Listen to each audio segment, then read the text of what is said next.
Hello, this is Jessica, Director of Communications for the 3D Business Launch Model, created by Gene Irwin. In this podcast number 5 titled, Why Business Startups Fail, Gene will be covering several slides from observations of why businesses he was involved with were highly successful, but then disappeared over time, even though they generated hundreds of millions of dollars. He will explain in detail what challenges were faced, which ones were overlooked, and why each business eventually ran its course. Then I will go over the 11 reasons why businesses of all types fail, according to Gene Irwin. I will cover 6 of those topics, and our newest member of the team, William, or Bill, will cover 5 of the main reasons businesses fail. Our last speaker will be Gene Irwin himself, to cover additional comments from several research companies why businesses fail. We expect this podcast number 5 to be of great value to you, to help you learn what challenges to avoid, and hopefully keep your business growing and profitable for many years to come.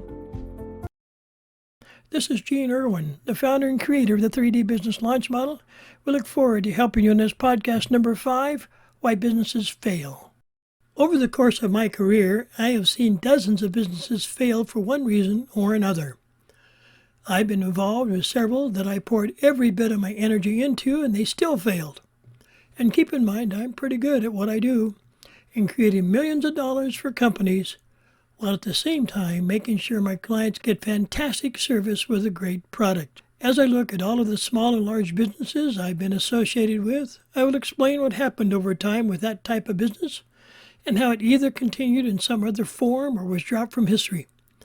In the rest of this podcast, I'm going to have some of my artificial intelligence voiceover people explain the main reasons businesses of all types fail, startups included.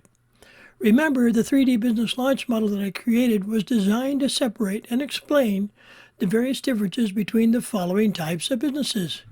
A startup, B, an acquisition, or C, a franchise. Each one of these methods of owning and running a business has both opportunities and failures, depending on what you're focused on. Our goal here is to give you enough background and vicarious experience through others so that you will avoid making the same mistakes.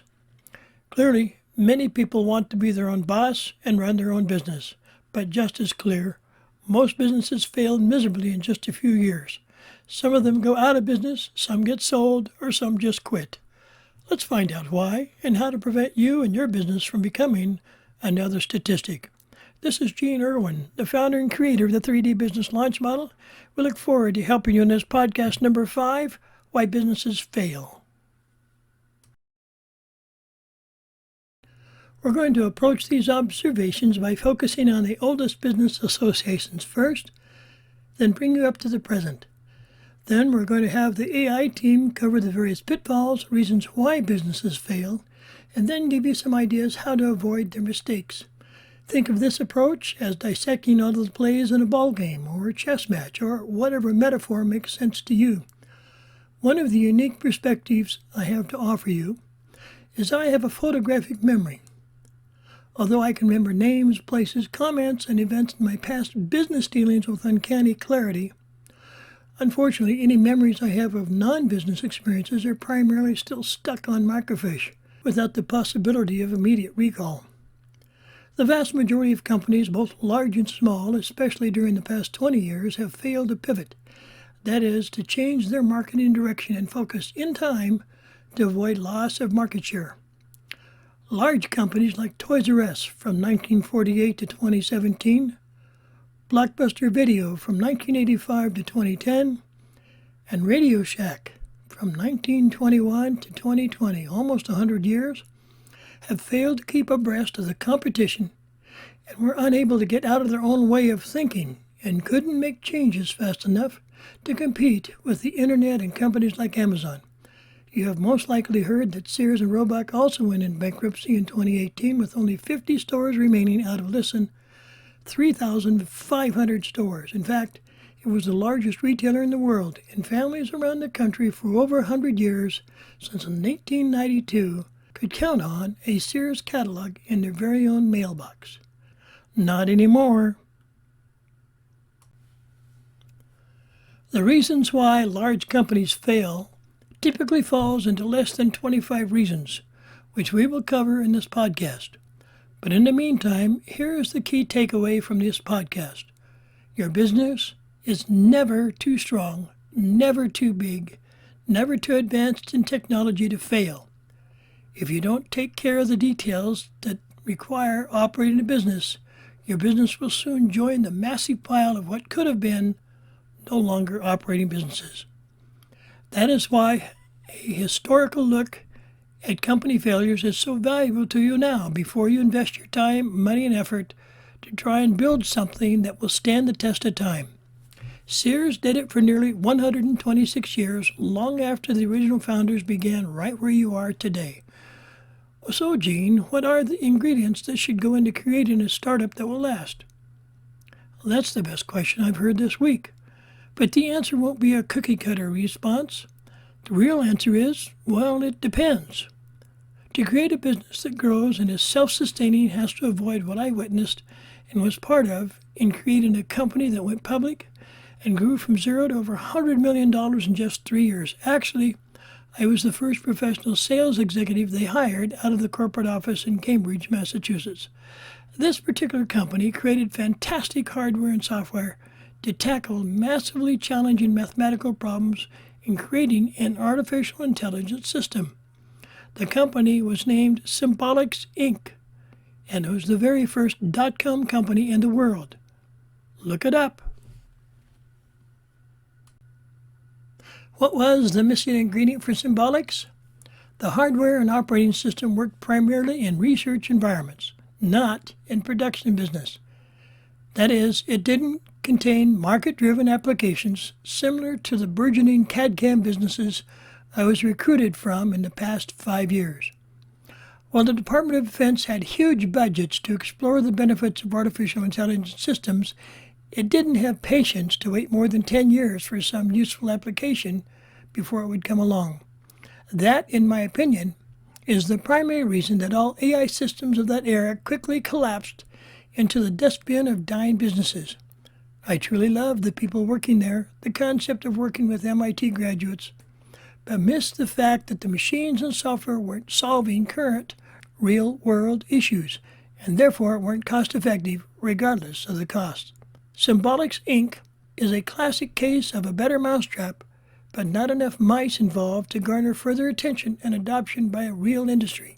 Shortly after that experience, I was hired to run a software company and applications conversion product that would permit about 5,000 company installations to migrate their antiquated DACL language, which is Diablo Application Compiler Language, into something the new application on the block was going to work on in a new PC using something called Lotus 123.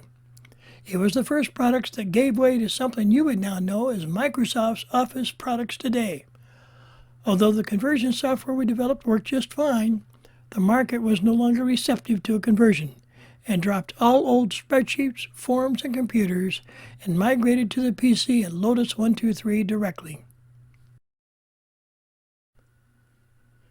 My new software company was forced to accept the decisions by the market, and I was hired by another small software firm dealing with various software applications for regional banks. The name of that company was Integrated Bank Systems out of Houston, Texas. As the Chief Operating Officer, part of my role was to help take the company public, or create an IPO, or what is known as initial public offering. While that was being accomplished, the operating company was steered in a different direction by the board of directors, and 2 years later was absorbed into another operating company. In 1988, I began a 13-year on-again, off-again relationship with a business development company, which also focused on mergers and acquisitions. My primary role was to field investigate companies under $75 million a year in revenue and help them understand what their purchase value might be to potential investors or acquisition partners. It is in this capacity that I evaluated over 3,500 small companies all over the U.S. and kept approximately 216 of them as clients. The key was to help them understand something called their fair market value. In fact, I created a video with that title, and it's available to you right now at 3D Business Launch Model videos titled Fair Market Value. Please take the time to review that video. Fast forward to today, 2022, During the past 8 years, I operated a small direct sales consumer product for self-employed businesses, and during that period created a cash flow for the parent company of nearly $6 million a year. That product line is one of the keys to your successful business, because that product contains the magic formula. Here it is. A. Needs refreshing every month. B. Nearly every small business must have it. And C. Competition, while quite fierce, was beaten because the product was more valuable, had better benefits, and applications that can't be duplicated by others. That's the secret, folks. It was repeat business. Nearly every business needed it, and the competition couldn't keep up. In the past 2 years, I have been hired in my technical capacity as a chemical engineer to evaluate and develop a small oil and gas startup in Central Texas. Upon evaluation of their first recommended venture of about $50 million, I insisted that management stop pursuing that agreement. Because of this decision, they avoided a $7 million loss the first year. It appears they like my counsel, and I've been tasked now to create a $30 million company for them, which begins exploration options later this fall in 2022. Now, my friends, it's time for you. And one of the things I've mentioned in one of my videos is that it's easier for executives like me to spot and correct problems in your business on the front end rather than try to help you recover from a bad decision down the road. Think of it as an ounce of prevention versus that pound of cure we've all heard about. This next section will go into greater detail why businesses fail. I'll first have Jessica help you understand the 11 areas I believe were the main culprits behind most business failures that I'm aware of.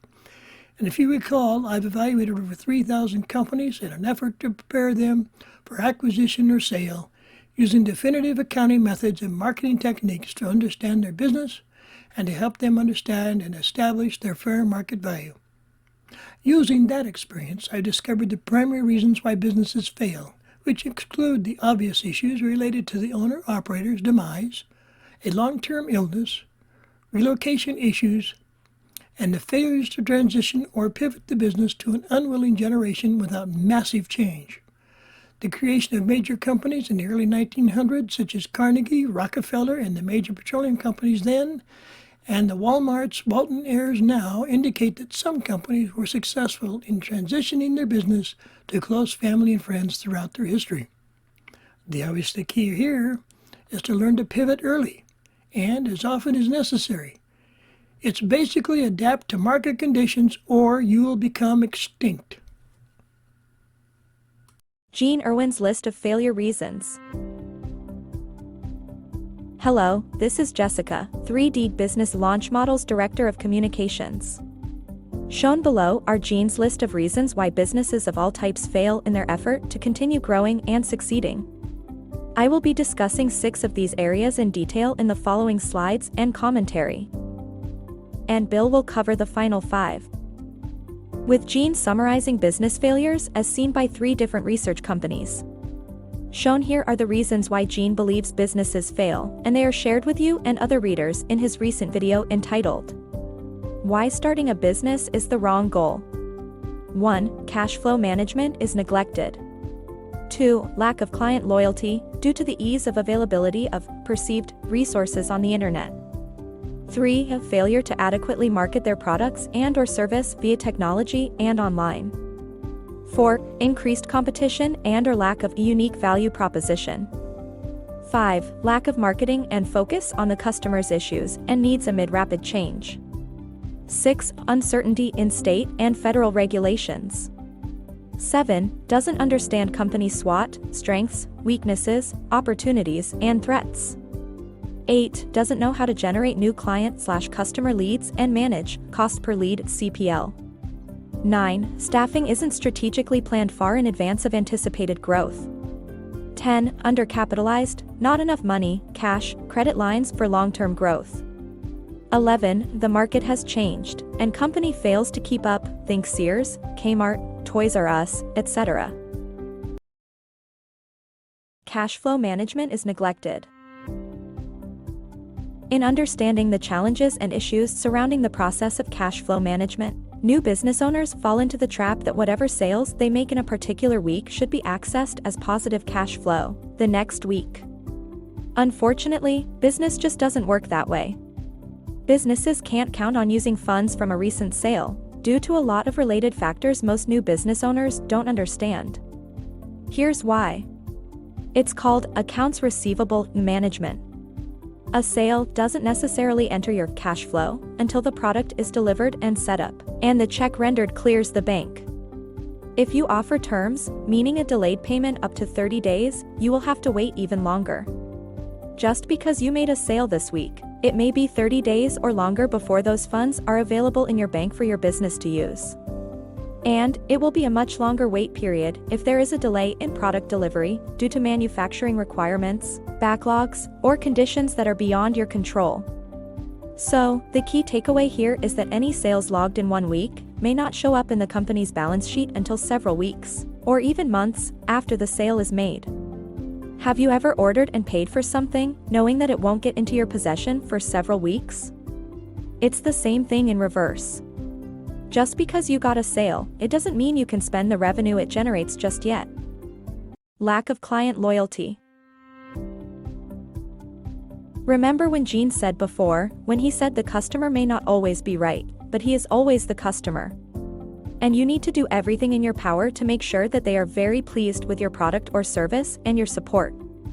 Customer or client loyalty changes dramatically if a new product is not living up to the client's expectations, or whenever support people fail to do their job properly while on site or over the phone.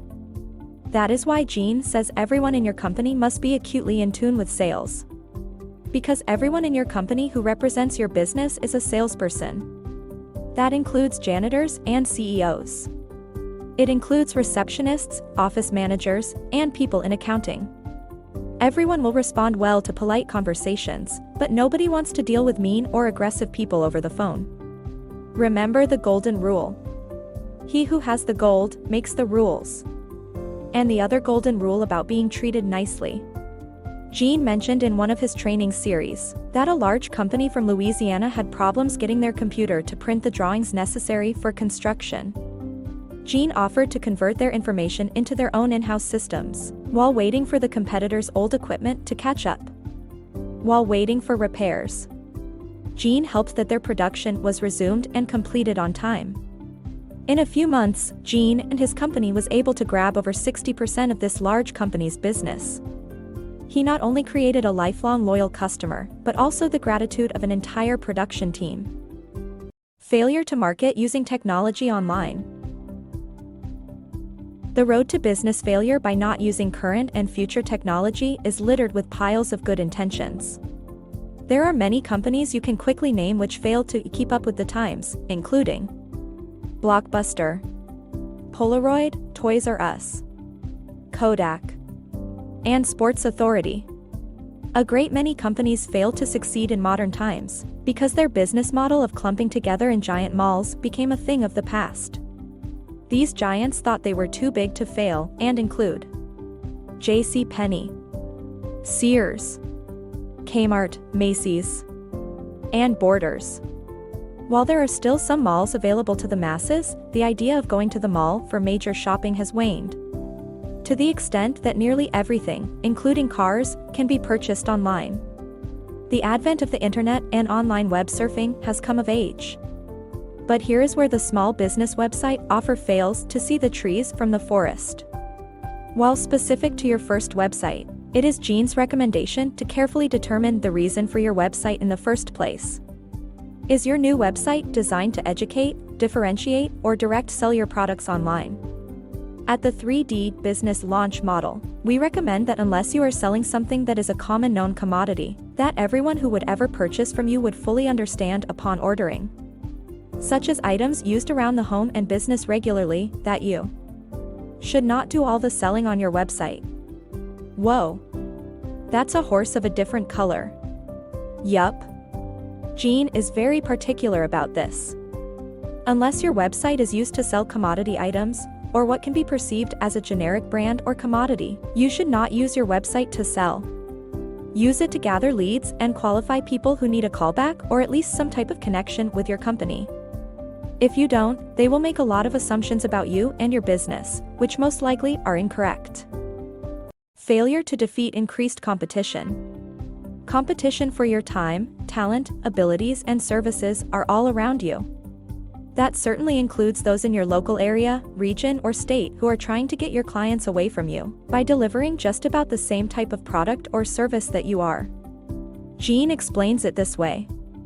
In a very competitive environment between three technical companies, the client was a company called Dresser Industries out of Houston. Engineers and designers of offshore platforms were interested in the newest computer-aided drafting system, commonly called CAD, in creating their time-consuming drawings. The company created a test for each competitor, frequently called a benchmark test, to see how well each system performed on their type of drawings. While all three competitors performed just about as well, the company Gene represented was clearly the best in terms of quality of work, speed and completions, and overall cost and performance. Yet, Dresser Industries elected to go with a competitor model to the tune of nearly $2 million. How in the world did we lose that sale? The answer came a few months later when Gene was interviewed by the competitor for an HQ position in Boston, Massachusetts. In asking how he lost that sale, the regional manager simply stated that he played tennis with the vice president of the company, who asked a simple question: don't all of these systems basically do the same thing? Is there any real reason why we couldn't use your system? What do you think the competitor said? Yes, they all do about the same thing, and our system will work with your requirements just fine. Gene won the battle but lost the sale. Upon review, he realized that people buy from people they know. He didn't know about this vice president purchasing manager. He was later hired by the competition out of Boston, and went on to create a $30 million division for them in less than 2 years. Lack of a USP, unique selling proposition. What is a unique selling proposition, or USP? This phrase is coined by Dan Kennedy, a valuable business consultant who has helped thousands through his wisdom, advice, and books. Gene also refers to this as the UVP, or unique value proposition, which means the same thing. The technique is designed to get to the heart of the issue with any of your clients or customers, while at the same time, shutting out the competition. In generic terms, it's like this. USP, or unique selling proposition, communicates to your very targeted market prospect very succinctly what your product or service will do to solve their particular problem right now. This definition presupposes two things. First, that you know exactly what your product or solution will do, and second, how it will immediately solve their problem, whatever that is, now and in the foreseeable future. The client clearly sees the benefit and expected result and moves forward with you. There are some very key moments outlined in this section. I'm going to highlight them to make sure you hear and see their importance.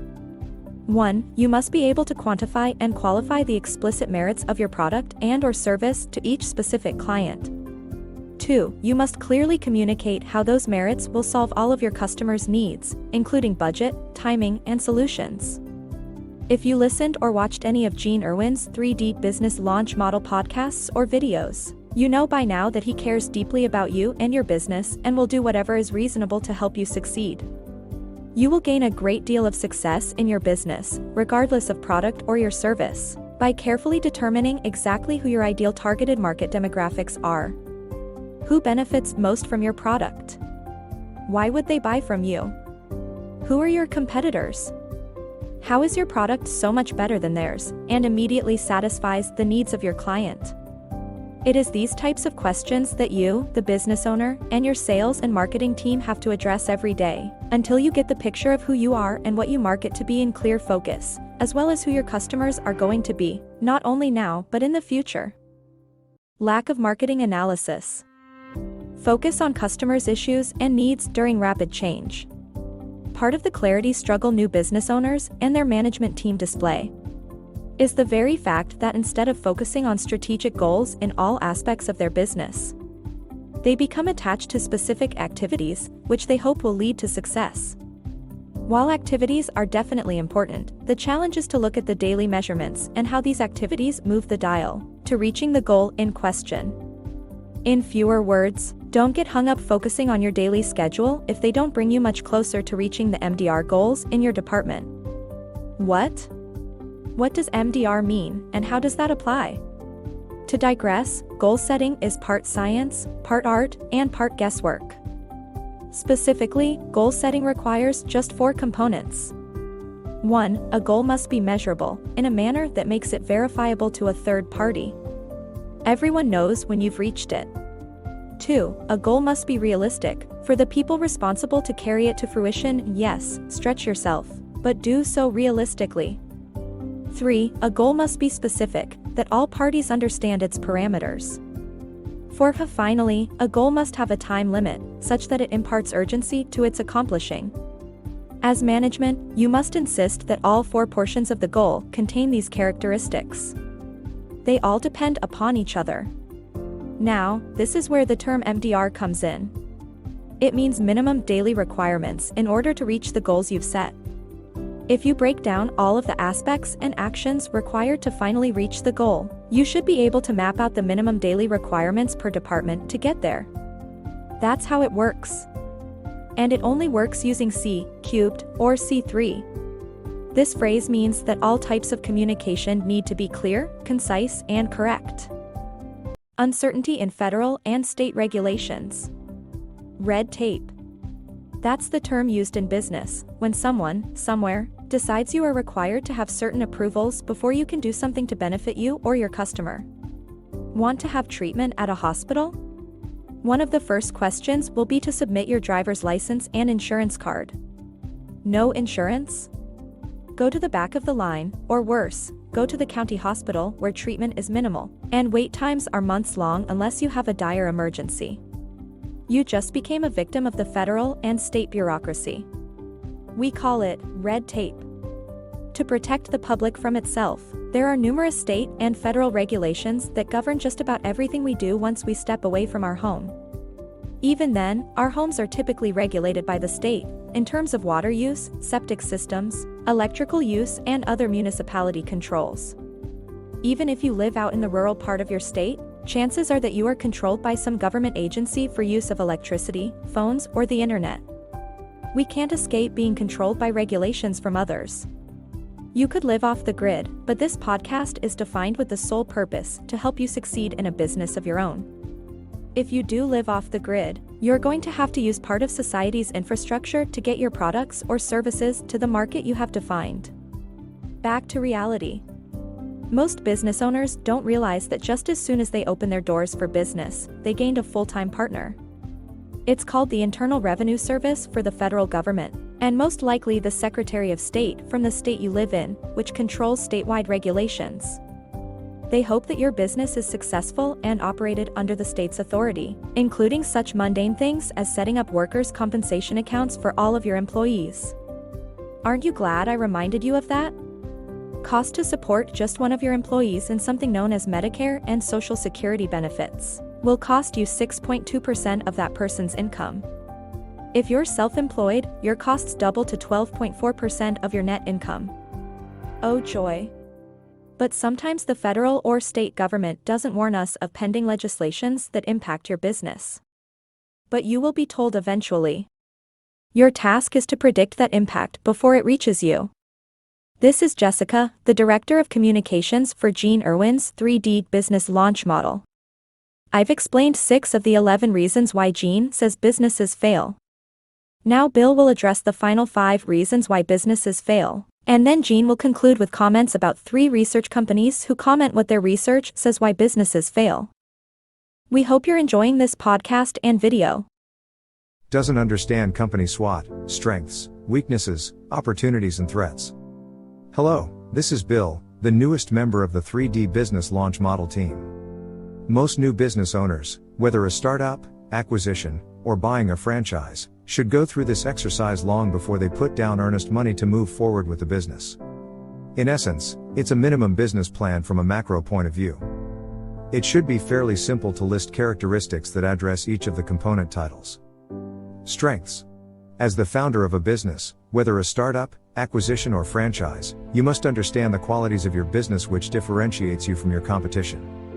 It could be your people, investors, product strengths or exclusivity in intellectual property, or some advantages in the market nobody else can obtain.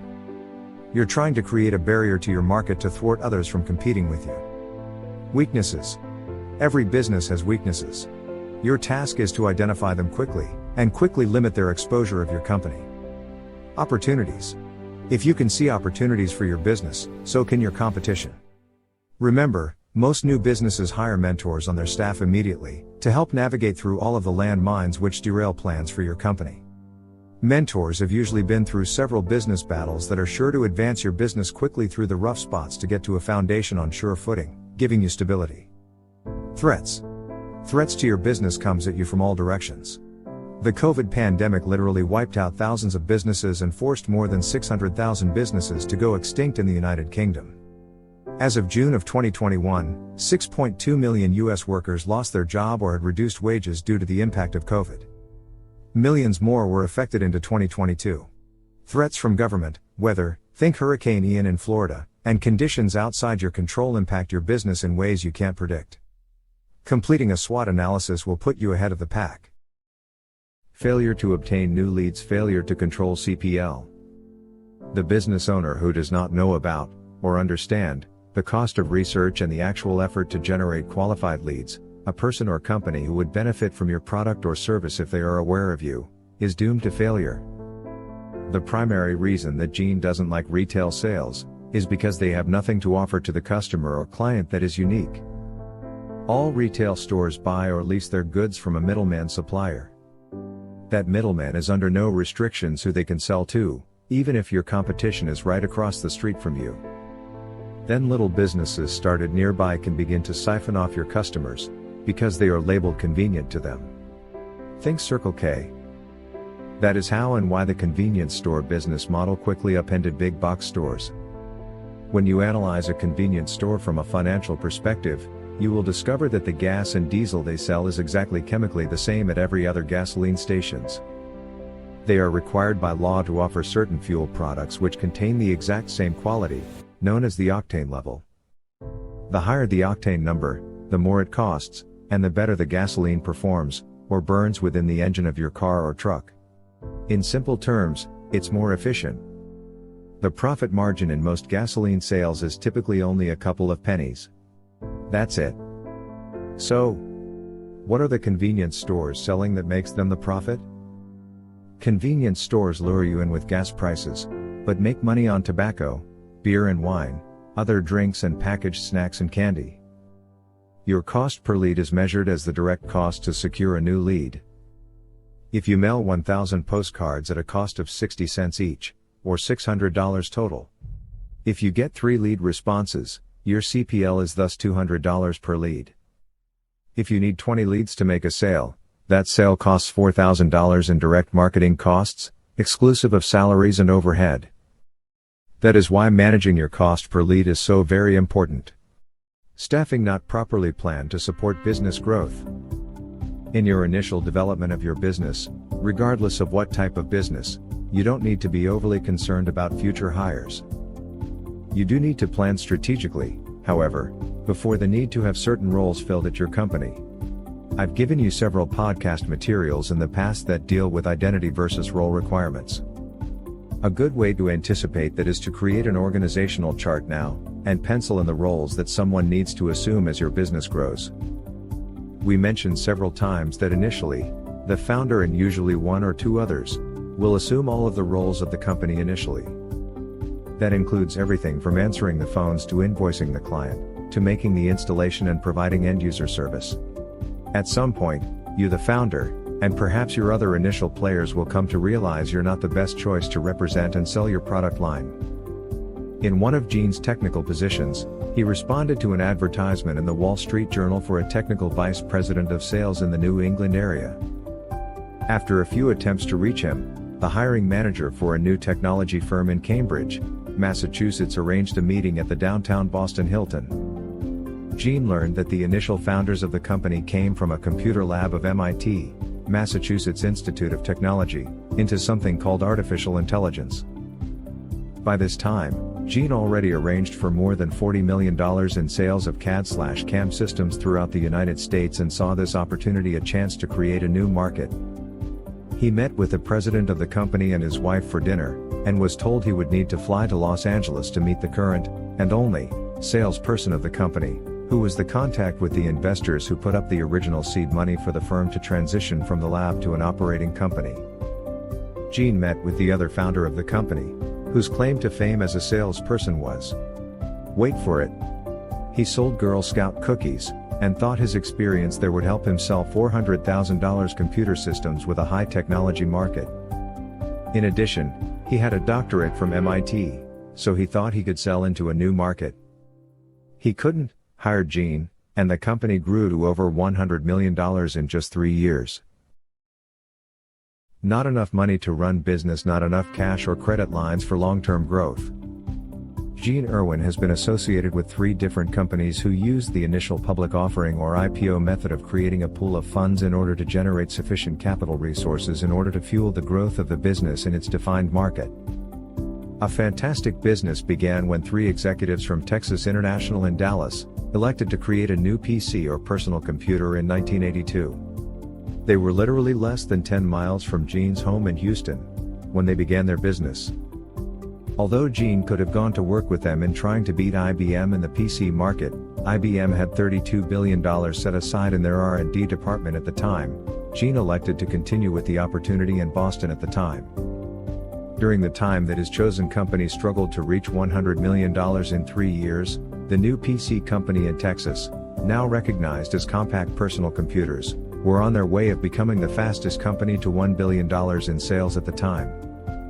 In a conference at Houston's Rice University, Gene attended training entitled High Technology Management and Funding, promoted by the investment firm Peat Marwick and Company.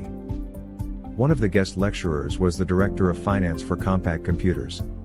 As his company was rocketing towards that $1 billion in sales during its 5th year in business, he opened his remarks with this question.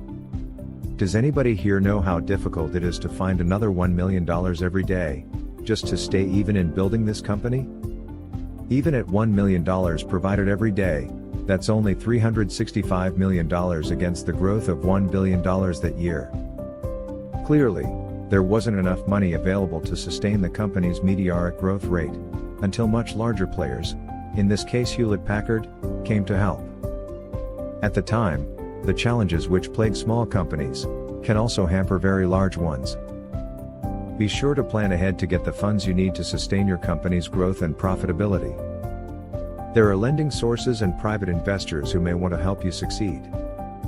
Gene has several investor groups who may also wish to support your growth, when the timing is right. This is Bill again. This is my final topic before we conclude this podcast with Gene's remarks on business failures from research groups. Before we provide you with the opinions of several research groups who study business failures, we wanted to address this topic by giving you insight directly from Gene Irwin and the 3D business launch model. Whether your business needs $5,000 to continue to grow, or whether it needs an infusion of $100 million to expand and capture market share, the challenges and issues are still the same. What was once your reasons for starting your business, and the business model you created then, may no longer serve you in the near term and long-term plans of your market. Always remember, the customer, or market, may not always be right, but he and the market is always the customer. If your client changes their buying behavior from buying everything at the mall, then the big box store, then migrates to buying everything online from suppliers all over the world, it is obvious that you and your business must pivot, or change your business model, in order to stay in the market and learn how to operate in a new environment. Here's a history lesson. Companies used to sell through catalogs mailed to clients through mass mailing. Then targeted mailings only went to those people who were past customers. Then large groups of customer locations were served by a big box store in the local neighborhood. Think Kmart, Sears and JCPenney.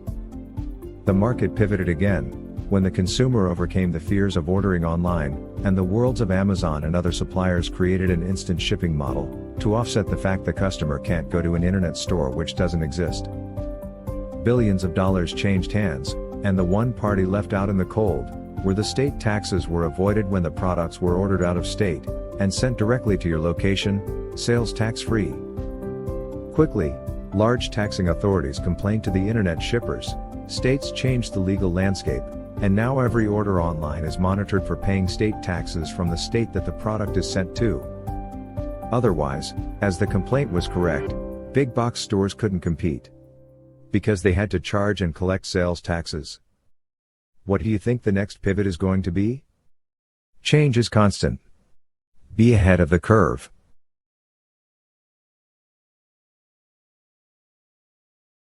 This is Gene Irwin, the founder and creator of something called the 3D Business Launch Model, and I'm going to wrap up this podcast number 5, Why Businesses Failed, and explain to you why the failure happened based upon and defined by third-party research. Using graphical data gleaned from 3 sources, they include Statista.com, ChubbyBrain.com, and Failery.com, suggest the following observations, listing the highest reasons for failing to the lowest reasons. A. No market need, or they ignored the customer. It affects finance, insurance, and real estate businesses. B. Ran out of cash, or not the right team. It affects educational and health businesses. C. Not competitive, poor marketing. It includes companies that are involved in agriculture businesses. D. Pricing and cost issues, ran out of cash. All service industries are not timely affected by this business. All service industries which were not timely were affected by this failure. E. Poor product development, business model not correct, affects wholesale businesses of all kinds. F. Poor marketing, ignored customers, product was mistimed, mining and similar operations failed. G. Company lost focus, founders lacked passion. All manufacturing businesses suffer supply chain issues because of that. H. Team not in harmony. Failure to pivot to better solutions. All construction companies and markets are affected by that. I. Bad location for a stationary business. Didn't network into more clients. All retail businesses fall and fail dramatically because of it. J. No financing sources. No investor interest. All transportation and utilities begin to decline. K. Legal challenges, state and federal issues. Operations are compromised by outside influences. And finally, L. Market shut down for health reasons. Pandemic closes thousands of businesses, millions out of work. Folks, these are some of the reasons defined by third-party research that say why businesses failed. So you've got the top 11 that I gave you, and now approximately 11 more based on research. You want to understand these less than 25 reasons why companies fail, and make sure you understand these early enough in your business so we can help you build a company that's successful, that's fun to work with, that's sustainable, and able to carry on for generations. This is Gene Irwin, the founder of the 3D Business Launch Model, wishing you well in all that you do. Will you let us help you?